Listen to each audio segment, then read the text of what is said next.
कहानी है जिंदगी की चमक। अरे रे, यह क्या हो गया मेरी बच्ची को? सुनिए, जल्दी यहाँ आइए। बुरी तरह घबराए अदिति जोर से चिल्ला रही थी। उसकी चीखें सुनकर कमरे में लेटा परेश घबराकर अपनी बेटी के कमरे की ओर भागा, जहाँ से अदिति की आवाजें आ रही थीं। कमरे का दृश्य देखते ही उसके होश उड़ गए। एलिशा कमरे के फर्श पर बेहोश पड़ी थी और अदिति उस पर झुकी उसे हिला हिला कर होश में लाने की कोशिश कर रही थी। क्या हुआ? यह बेहोश कैसे हो गई?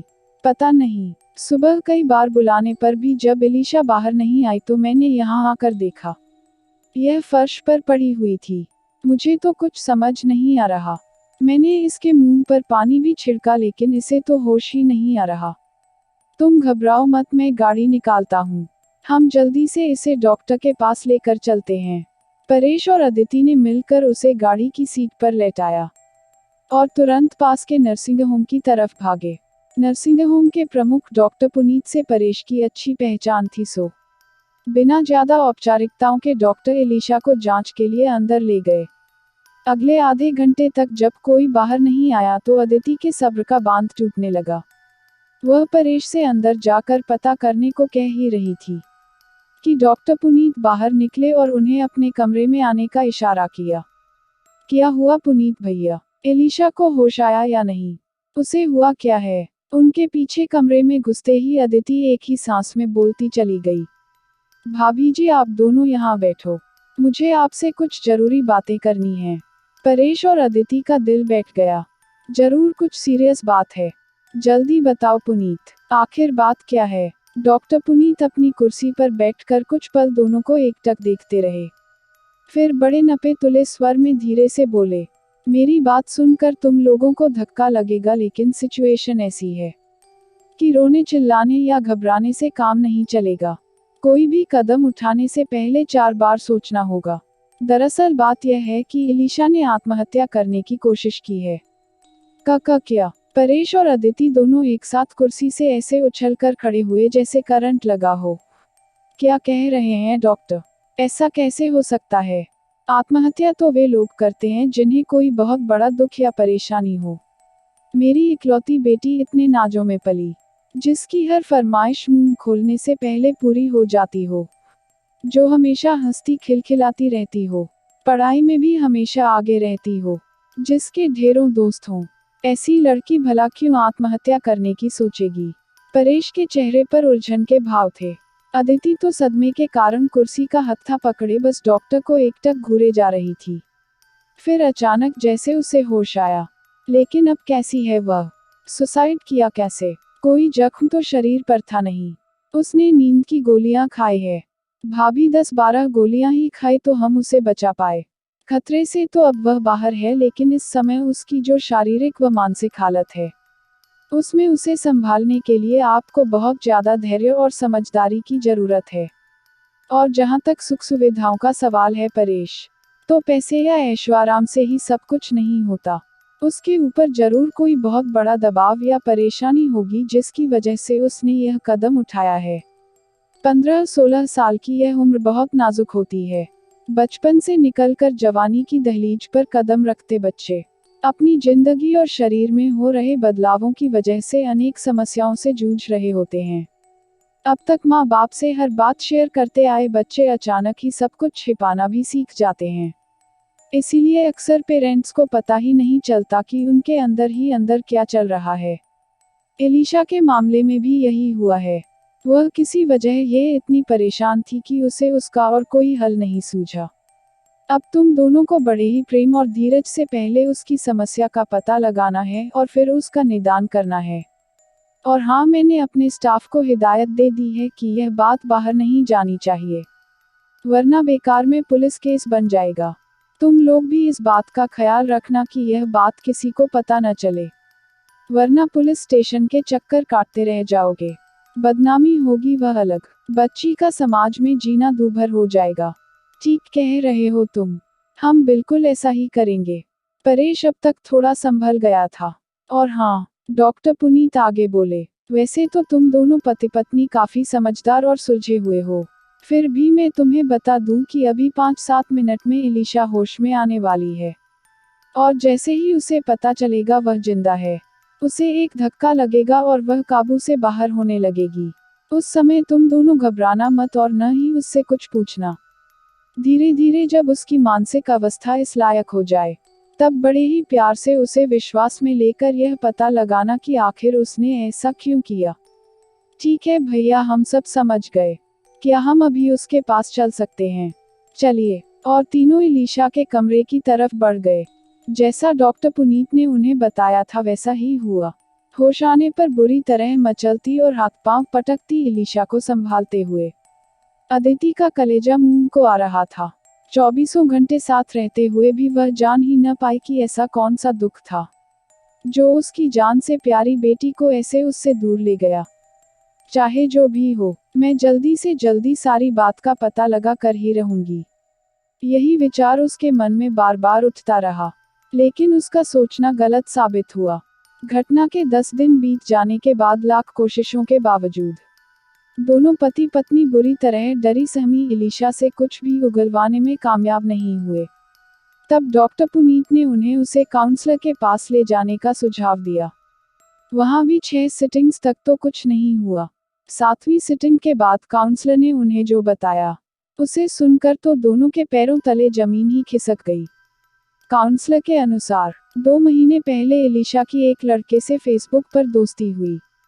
चैटिंग द्वारा धीरे धीरे दोस्ती बढ़ी और फिर प्रेम में तब्दील हो गई। फिर फोन नंबरों का आदान प्रदान हुआ और चैटिंग व्हाट्सएप पर होने लगी। प्रेम का खुमार बढ़ने के साथ साथ फोटोग्राफ्स का आदान प्रदान शुरू हुआ। शुरू में तो यह साधारण फोटोज थे, लेकिन धीरे धीरे नए नवेले प्रेमी की बार बार की फरमाइशों पर एलिशा ने अपने कुछ न्यूड और सेमी न्यूड फोटोग्राफ्स भी उसे भेज दिए।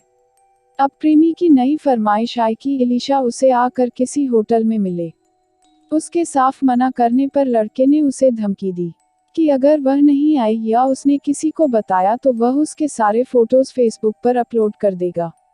एलिशा ने उससे बहुत मिन्नतें की, अपने प्रेम का वास्ता दिया, लेकिन प्रेम वहां था ही कहां।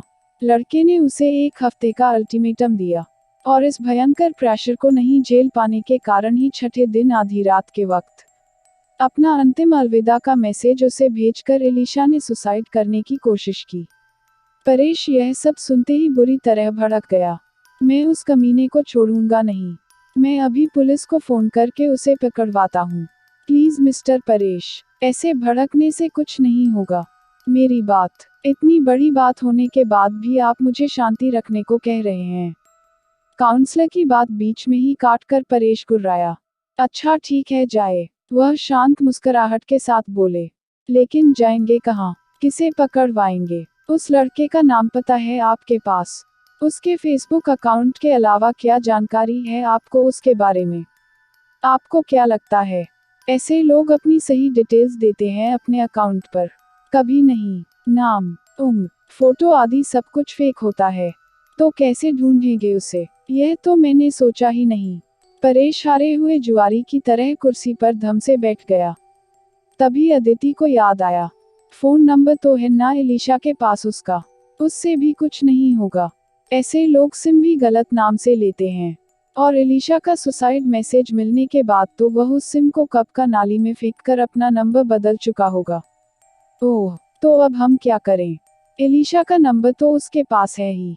जैसे ही उसे पता चलेगा कि वह ठीक है, वह फिर से उसे ब्लैकमेल करना शुरू कर देगा और भी ना जाने कितनी लड़कियों को अपना शिकार बना चुका होगा। क्या इस समस्या का कोई हल नहीं? आप दिल छोटा मत कीजिए। यह काम मुश्किल जरूर है पर असंभव नहीं। मैं एक साइबर सिक्योरिटी एक्सपर्ट का नंबर आपको देता हूँ, वे जरूर आपकी मदद करेंगे। साइबर सिक्योरिटी एक्सपर्ट से आपका क्या मतलब है? मतलब जैसे दुनिया में छोटे बड़े अपराधियों को पकड़ने के लिए पुलिस होती है, वैसे ही इंटरनेट की दुनिया यानी साइबर वर्ल्ड में भी तरह तरह के अपराध और धोखाधड़ी होती हैं। उनसे निपटने के लिए कंप्यूटर के जानकार सिक्योरिटी एक्सपर्ट का काम करते हैं, ताकि इन स्मार्ट अपराधियों को पकड़ा जा सके। ये हमारी सरकार द्वारा ही नियुक्त किए जाते हैं और पुलिस और कानून भी इनका साथ देते हैं। आप आज ही जाकर मिस्टर आदिल से मिलिए। अंधेरे में जगमगाए इस रोशनी की किरण का हाथ थामे परेश और अदिति उस एक्सपर्ट आदिल के ऑफिस में पहुंचे। एलिशा को भी उन्होंने पूरी बात बता दी थी, और उस लड़के के पकड़े जाने की उम्मीद ने उसके अंदर भी साहस का संचार कर दिया था। वह भी उनके साथ थी। उन सब की पूरी बात सुनकर आदिल एकदम गंभीर हो गया। बड़ा अफसोस होता है यह देखकर कि छोटे छोटे बच्चे पढ़ाई लिखाई की उम्र में इस तरह के घिनौने अपराधों में लिप्त हैं। आपकी समस्या तो खैर हमारी टीम चुटकियों में सुलझा देगी। हमें बस इस लड़के का अकाउंट हैक करना होगा और सारी जानकारी मिल जाएगी।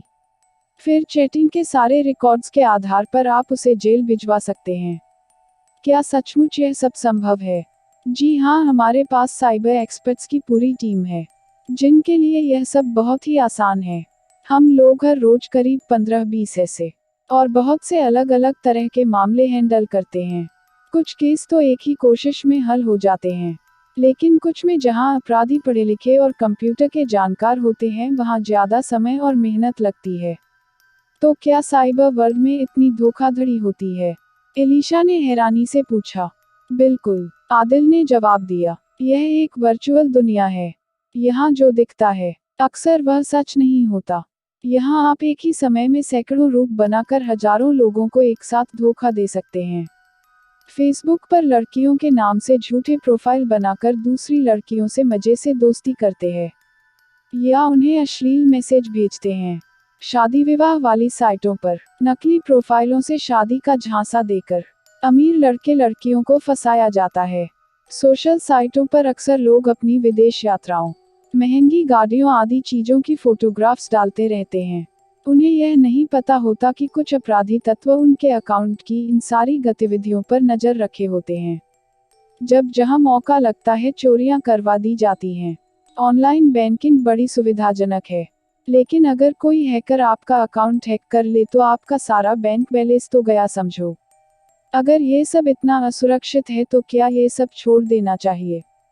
अदिति ने पूछा। नहीं, छोड़ने की जरूरत नहीं। हमें जरूरत है सिर्फ थोड़ी सावधानी की। दरअसल हमारे यहाँ जागरूकता का अभाव है। हम छोटे छोटे बच्चों के हाथ में स्मार्टफोन और लैपटॉप तो पकड़ा देते हैं, लेकिन उन्हें उनके खतरों से अवगत नहीं कराते। उन्हें हर महीने रिचार्ज तो करा देते हैं, लेकिन यह जानने की कोशिश नहीं करते कि बच्चे ने क्या डाउनलोड किया या क्या क्या देखा। उम्र के लिहाज से जो चीजें उनके लिए असल संसार में वर्जित हैं, वे सब इस वर्चुअल दुनिया में सिर्फ एक क्लिक पर उपलब्ध हैं। कच्ची उम्र और अपरिपक्व दिमाग पर इन चीजों का अच्छा असर तो पड़ने से रहा, सो वे तरह तरह की गलत आदतों में आपराधिक प्रवृत्तियों का शिकार हो जाते हैं। ये सब कुछ न हो इसके लिए हमें कुछ बातों का ध्यान रखना चाहिए। बहुत छोटे बच्चों को अपने पर्सनल गैजेट्स न दें। पीसी या लैपटॉप पर जब वे काम करें तो उनके आसपास रहकर उन पर नजर रखें, ताकि वे किसी गलत साइट पर न जा सकें। चाइल्ड लॉक सॉफ्टवेयर का भी प्रयोग किया जा सकता है। फेसबुक या व्हाट्सएप का प्रयोग करने वाले बच्चे और बड़े भी यह ध्यान रखें कि वे किसी के कितना भी उकसाने पर भी कोई गलत कंटेंट या तस्वीरें शेयर न करें। अपनी सिक्योरिटी और प्राइवेसी सेटिंग्स को ओनली फ्रेंड्स पर रखें, ताकि कोई गलत आदमी उसमें घुसपैठ न कर सके। अनजान लोगों से न दोस्ती करें न चैट। अगर कोई आपको गलत कंटेंट भेजता है तो उसे तुरंत ब्लॉक कर दें और फेसबुक पर उसकी शिकायत कर दें। ऐसी शिकायतों पर फेसबुक तुरंत एक्शन लेता है। अपने ईमेल, फेसबुक, ट्विटर या बैंक अकाउंट्स के पासवर्ड अलग अलग रखें और समय समय पर उन्हें बदलते रहें। किसी और के फोन या कंप्यूटर से कभी अपना कोई भी अकाउंट खोलें तो लॉग आउट करके ही उसे बंद करें। इन छोटी छोटी बातों पर अगर ध्यान दिया जाए तो काफी हद तक हम साइबर क्राइम से अपने को बचा सकते हैं। इतना कहकर आदिल चुप हो गया। परेश, अदिति और एलिशा मानो नींद से जगे। इन सब चीजों के बारे में तो हमने कभी सोचा ही नहीं, लेकिन देर आए दुरुस्त आए। अब हम खुद भी ये सब ध्यान रखेंगे और अन्य लोगों को भी इस बारे में जागरूक करेंगे। परेश दृढ़ता से बोला। अगले 2 दिन बड़ी भागदौड़ में बीते। आदिल और उनकी टीम को उस लड़के नीरव की पूरी जन्म कुंडली निकालने में सिर्फ 2 घंटे लगे। पुलिस की टीम के साथ उसके घर से उसे दबोचकर उसे जेल भेजकर वापस लौटते समय तीनों बहुत खुश थे। मॉम डैड, मुझे माफ कर दीजिए, मेरी वजह से आपको इतनी परेशानी उठानी पड़ी, अचानक एलिशा ने कहा। एलिशा, तुम्हें कुछ हो जाता तो मैं और तुम्हारे पापा तो जीते जी मर जाते। एकदम से अदिति की रुलाई फूट पड़ी। कसम खाओ आगे से कभी ऐसा कुछ करने के बारे कभी नहीं सोचोगी। नहीं कभी नहीं। अब मैं सिर्फ अपनी पढ़ाई और भविष्य पर ध्यान दूंगी। और ऐसी गलती दोबारा कभी नहीं करूंगी। कहती हुई इलिशा की आंखों में जिंदगी की चमक थी। अगर आपको कहानी पसंद आए तो लाइक और शेयर कीजिए और चैनल को सब्सक्राइब करना मत भूलिए।